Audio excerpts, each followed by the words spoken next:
ভাব যেন তারা ক্ষমতায় চলে গেছে, তারা তাদের অধিকার নিয়ে কথা বলছে। আবার যারা মনে করছে তারা বিরোধী দল হয়ে গেছে, তারা তাদের অধিকার নিয়ে কথা বলছে। ঠিক আছে, কিন্তু তৃতীয় একটা পক্ষ যে আছে সেই বিষয়গুলো নার্সিং এখানে বা গভর্নিং এখানে নাই। তো আমরা যেটা অনুধাবন করেছি যে দেখেন, প্রশ্নটা করেছি এখানে যে দুটি বিষয় এসেছে, প্রধান বিরোধী দল ব্যতীত অন্য বিরোধী দল সমূহের একজন প্রতিনিধি এবং বিরোধী দলীয় নেতা। আমরা প্রশ্ন করেছিলাম, এখানে বিষয় এসেছিল 7 জন, যে 4জনই হলো সরকার পক্ষের, 3জন হলো অন্য পক্ষের, এই তো। তো তাই যদি হয়, উচ্চকক্ষ এবং নিম্নকক্ষের একটা বিষয় আছে।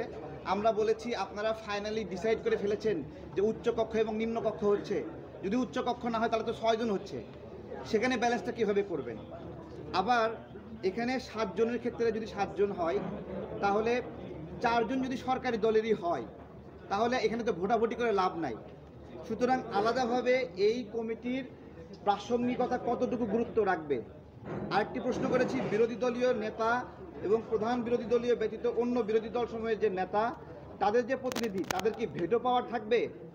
আমি বলতে চাচ্ছি, যেহেতু 4জনই সরকারি দলের, তাহলে এই 4জন যদি সরকারি দলের হয়, 4জন মিলে যে কোনো ডিসিশন নিতে পারবে। তাহলে বাকি 3জনের মধ্যে 2টা যে বিরোধী দলের প্রতিনিধি আছে, তাদের কাজ কি? তারা বিরোধিতা করলে কি সেটা বাস্তবায়ন থেমে থাকবে? তাদের তো কোনো ভেটো পাওয়ার নাই। এই বিষয়গুলো আমরা প্রশ্ন করেছিলাম, এই আর কি আমাদের দলের পক্ষ থেকে। আর কিছু এমনি কমিশন বিষয়ে একটা পর্যবেক্ষণ আছে আজকে দিয়ে প্রায়। এবং যে বিষয়গুলো আসছে সেটা আমাদের মুক্তিযুদ্ধের যে মূলনীতি ছিল 1971-এর, সেখানে কাছাকাছি ফেরার একটা বিষয় আমাদের কাছে মনে হয়েছে। সাম্য, মানবিক মর্যাদা, সামাজিক সুবিচার, যেটা ছিল সামাজিক ন্যায় বিচার। তো এই একটা বিষয় ছিল। আরেকটা বিষয় ছিল সাংবিধানিক ও সংবিধিবদ্ধ প্রতিষ্ঠানের নিয়োগ কমিটি।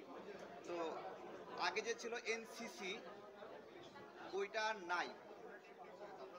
ঠিক আছে, ওইটা পরিবর্তন করে সাংবিধানিক ও সংবিধিবদ্ধ প্রতিষ্ঠানের নিয়োগ কমিটি। জি হ্যাঁ, আমি ওটাই বলছি। এনসিসির বিষয়ে যে কথাটি বলা হয়েছিল, 3টি সংগঠন ছাড়া সবাই একমত, এই তথ্যটি একটি ভুল তথ্য। এবং এখন এনসিসি শব্দটাই আর নাই, এটা পরিবর্তন করতে বাধ্য হয়েছে। যেটা হয়েছে সাংবিধানিক প্রতিষ্ঠানের নিয়োগ কমিটি। আমাদের অবজারভেশন হলো যে পুরো আলোচনার সময় অনেকে এখানে কথা বলছে যেন তারা ক্ষমতায় চলে গেছে, আবার অনেকে কথা বলছে যেন তারা বিরোধী দল হয়ে গেছে। যারা ক্ষমতায় চলে গেছে এরকম একটা ভাব,